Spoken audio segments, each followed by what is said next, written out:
Prognosis. Prognosis क्या चीज़ है? The prediction of the course of a disease. जब किसी डिजीज़ का कोई कोर्स हमें डॉक्टर बता दे या उसका कोर्स हम यूज़ करें, जैसे कि टीबी का अपना कोर्स होता है, कैंसर का अपना कोर्स होता है, हर डिजीज़ का अपना अपना कोर्स होता है, उसको यूज़ करना, उसको तो उसे हम क्या कहते हैं? प्रोग्नोसिस कहते हैं।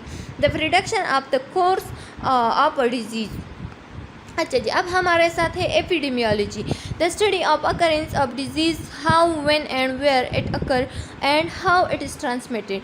जब हम किसी डिजीज़ के बारे में स्टडी करें कि ये कहाँ से आया है, किस तरह से आया है और कैसे ये ट्रांसफर हुआ है, तो इसको हम क्या कहते हैं? इसको हम एपिडेमियोलॉजी कहते हैं। एपिडेमिक डिजीज़ और disease and unusual sudden onset of a disease which break out in a region of a country। अच्छा जी, और डिजीज़ जो कि सडनली एक कंट्री में, मतलब एक कंट्री में फैल जाए, सडनली एक कंट्री में ज़्यादा हो जाए, सडनली एक कंट्री में बहुत सारे लोगों को हो जाए, अचानक ही आ जाए, तो उसे हम क्या कहते हैं? उसे हम एपिडेमिक डिजीज़ कहते हैं, क्योंकि वो अचानक आई हुई है।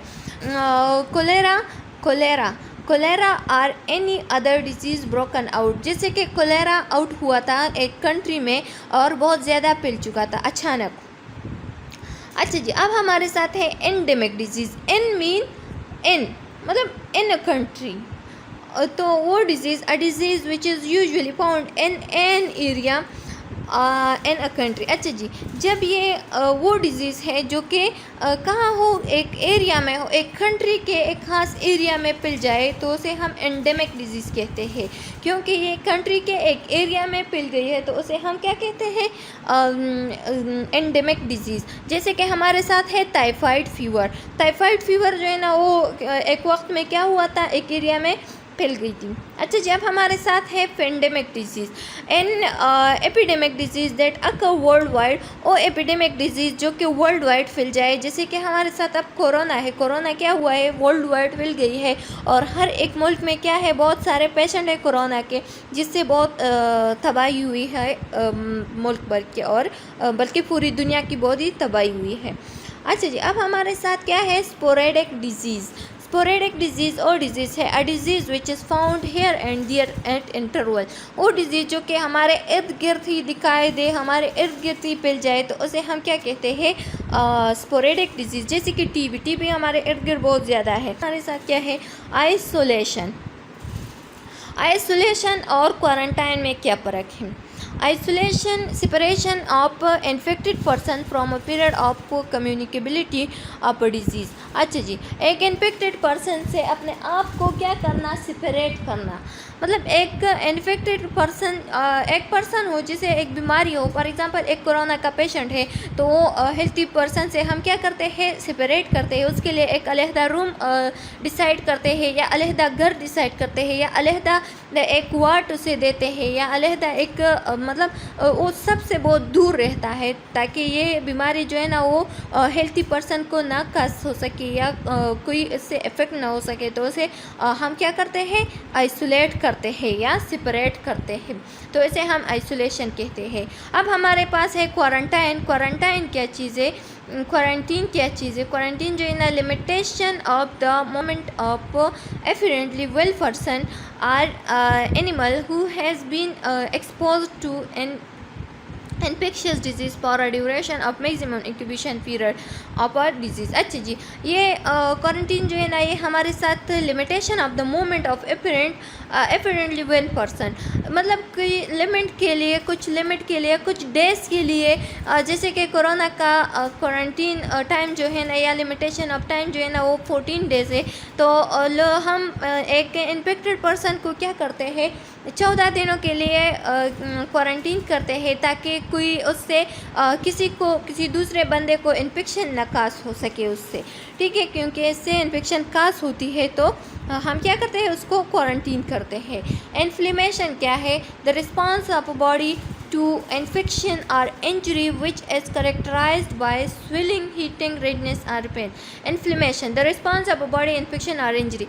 किसी इन्फेक्शन या इंजरी के मतलब जब कोई पर्सन जो है ना उसमें कोई इन्फेक्शन हो जाए, उसको कोई इन्फेक्शन हो जाए या कोई जगह उसका ज़ख्मी हो जाए या कोई इंजरी हो जाए तो क्या करते हैं, तो उसके खिलाफ जो है ना उसका रिस्पांस जो होता है, फॉर एग्जांपल हमारे साथ स्वेलिंग हो जाता है या हीट रिलीज़ होता है या जो है ना वो रेडनेस आ जाती है या फैन होता है, तो उससे उसे हम क्या कहते हैं, इस सब को हम इन्फ्लेमेशन कहते हैं। अब अच्छा जी, अब हमारे पास है पैथोजेनिसिटी। पैथोजेनिसिटी क्या चीज़ है? पैथोजन तो ऑर्गेनिज्म है जो कि डिजीज़ को काज करते हैं।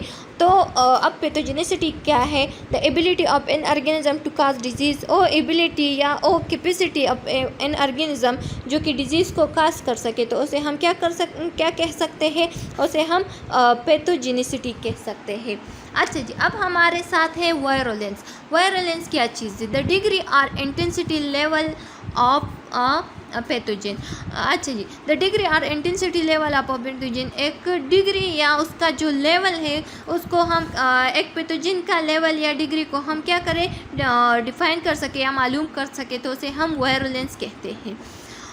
अब हमारे पास है टॉक्सिन। टॉक्सिन क्या चीज़ है?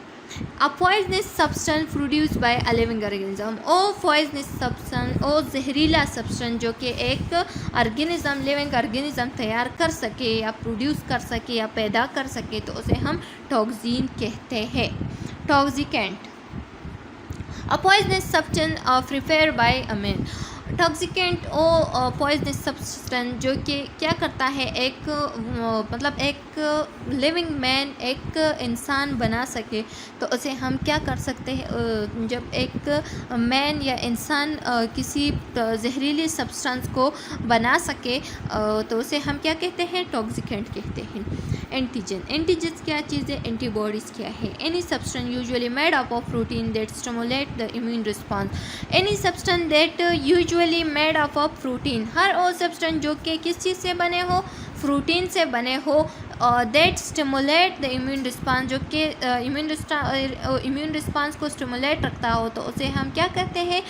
एंटीजन कहते हैं।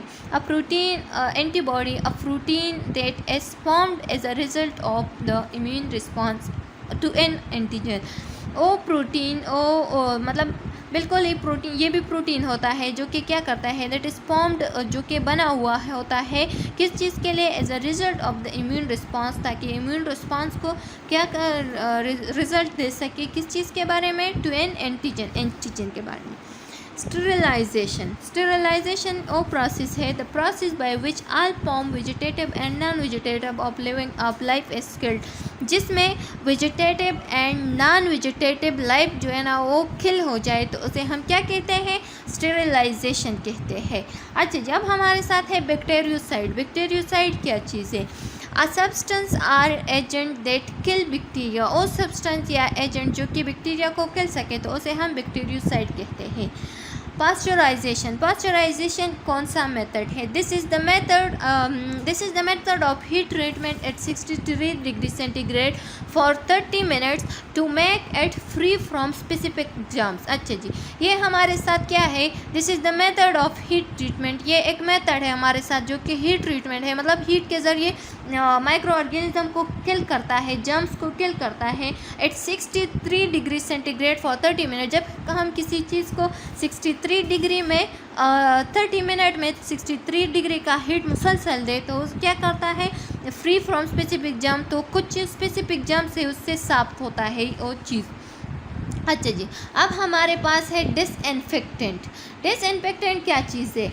N agent that kill microorganism by applying to inanimate objects. Inanimate mean non living, inanimate mean non living, जैसे कि हमारे साथ लाइनिन हुआ, शीट हुआ, चादर हुआ, पेशेंट का बेड हुआ, ये सब हमारे साथ क्या है? पेशेंट का फिलो हुआ, ये सब हमारे साथ क्या है? ये सब हमारे साथ है इनएनिमेट या नॉन लिविंग ऑब्जेक्ट्स। अच्छा जी, an agent that kill microorganism, जो ओ एजेंट जो कि माइक्रो ऑर्गेनिज्म को किल सके, लेकिन किस चीज़ पे अप्लाई करें हम?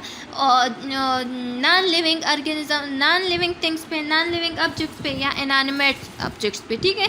तो जब उससे माइक्रो ऑर्गेनिज्म किल कर सके तो उसे हम क्या कहते हैं, उसे हम डिसइंफेक्टेंट कहते हैं।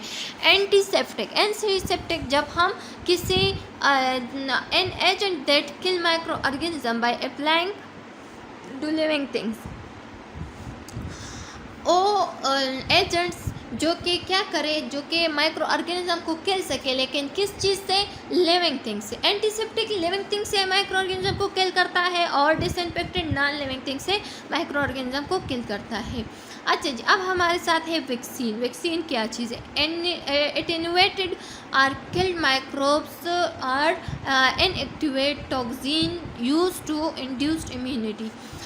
एटेन्यूएटेड आर किल्ड जब क्या कर सके, जब माइक्रोब को किल करे, आर इनएक्टिवेटेड टॉक्सिन, और टॉक्सिन जो कि क्या हो, इनएक्टिवेटेड हो, मतलब एक्टिवेटेड टॉक्सिन ना हो, और वो हम क्या करें, उसके ज़रिए हम अपने इम्यून सिस्टम को इंड्यूस करें, अपने आप को एक वैक्सीन लगाए इंजेक्शन के ज़रिए, ताकि हमारा जो इम्यून सिस्टम है वो क्या हो, स्ट्रांग हो। तो वो इम्यून सिस्टम जो है ना, वो इनएक्टिवेटेड टॉक्सिन से क्या होता है, एक्टिव होता है, ताकि वो कोई वायरस हमारी बॉडी को अंदर हो सके तो उसके खिलाफ जल्दी से जल्दी काम शुरू करे। तो इसके ज़रिए से हम क्या करते हैं, वैक्सीन करते हैं। जैसे कि बच्चों को पोलियो वैक्सीन करते हैं, जैसे कि अब कोरोना आया है तो कोरोना के खिलाफ वैक्सीन करते हैं लोग, ताकि हमारा जो बॉडी हो वो क्या हो, जो हमारा इम्यून सिस्टम हो वो स्ट्रांग हो जाए ये कोरोना वायरस के खिलाफ और पोलियो के खिलाफ। अब हमारे साथ है वैक्सीनेशन। वैक्सीनेशन वो प्रोसेस है of inducing immunity bye administration vaccine. अच्छा जी, जब हम अपने इम्यून सिस्टम को, अपने इम्यूनिटी को इंड्यूस कर रहे हैं टू बाय एडमिनिस्ट्रेटिंग के, जब बॉडी को क्या करे, मतलब वैक्सीन एडमिनिस्ट्रेट करे या अंदर कर सके, तो उसके ज़रिए से जो हमारा इम्यून सिस्टम इंड्यूस होता है तो उस प्रोसेस को हम क्या कहते हैं, वैक्सीनेशन कहते हैं। अच्छा जी, अब हमारे साथ है fomites. Fomites made objects or material used by an infected patient which may transfer the infection to another person by coming to contact, for example linen, cloths or other tonsils. अच्छा जी, अब हमारे साथ वो इनएनिमेट ऑब्जेक्ट जो कि non living हो, और material use to infected person, जो कि इन्फेक्टेड पर्सन ने यूज़, इन्फेक्टेड पेशेंट ने यूज़ किया हो, ठीक है। वो ऑब्जेक्ट्स, वो नॉन लिविंग ऑब्जेक्ट जो कि इन्फेक्टेड पेशेंट ने यूज़ किए हो, और वो क्या करें हम, विच में ट्रांसफ़र द इन्फेक्शन, जिससे ज़रिए से क्या हो, जिसके उस इनएनिमेट ऑब्जेक्ट से किसी दूसरे बंदे को इन्फेक्शन कास हो सके, या वो उसके कांटेक्ट में आए हो और फिर उसी भी वो इन्फेक्शन हो सके, तो उसको हम क्या कहते हैं, पोमाइड्स कहते हैं। अच्छा जी, अब ये हमारे साथ है क्या है, for example linen, clothes and other utensils. अब हमारे साथ है eukaryotic cell and prokaryotic cell. Eukaryotic cell क्या चीज़ है, a complete cell having a well defined nucleus. वो कंप्लीट सेल जिसमें एक वेल डिफाइंड न्यूक्लियस हो एंड अदर मेम्ब्रेनियस स्ट्रक्चर, और अदर मेम्ब्रेनियस स्ट्रक्चर भी वेल कंप्लीट हो, ठीक है। तो उसे हम यूकैरियोटिक सेल कहते हैं। फॉर एग्जांपल हमारे साथ है मल्टी सेलुलर, जो कि मल्टी सेलुलर हो, अगर कोई इंसान या जानवर या कोई लिविंग थिंग मल्टी सेलुलर है तो उसमें न्यूक्लियस भी होगा और मेम्ब्रेनियस स्ट्रक्चर्स भी कंप्लीट होंगे उसके, तो उसे हम क्या कहते हैं, यूकैरियोटिक सेल कहते हैं। अच्छा जी, multicellular like animal and higher plant, जैसे कि हमारे साथ हायर प्लांट सेल्स है और एनिमल्स है, and unicellular cell like protozoan. Prokaryotic cell, prokaryotic cell क्या, कौन सी सेल्स हैं? अच्छा जी, an incomplete cell having no well defined nucleus. और इनकम्प्लीट सेल जिसमें कोई न्यूक्लियस, वेल डिफाइंड न्यूक्लियस ना हो, जिसमें कोई खास न्यूक्लियस ना हो, एंड अदर मेम्ब्रेन स्ट्रक्चर, और अदर मेम्ब्रेन स्ट्रक्चर भी उसकी कंप्लीट ना हो, तो उसे हम प्रोकैरियोटिक सेल कहते हैं। दे आर ऑलवेज यूनिसेलुलर, और ये हमेशा यूनिसेलुलर होता है, मतलब उसमें सिर्फ एक ही सेल होता है, एक ही सेल जानदार होता है। एग्जाम्पल इसका क्या है, bacterial cell. Bacterial cell unicellular है उसका। अच्छा जी, अब हमारे साथ है ह्यूमन 5 पैथोजन। ह्यूमन 5 पैथोजन क्या है? ह्यूमन 5 पैथोजन एक है बैक्टीरिया, वायरस, प्रोटोजिया, फंजाई एंड हेलमाइट्स। चलिए जी, उम्मीद है कि आप लोगों को ये लेक्चर समझ आ गया होगा। अगर इसमें कोई मिस्टेक हुआ है तो sorry for that. Remember me and your friends, subscribe और channel, press the bell icon ताकि आप लोगों को नए नए अपडेट आ सके। और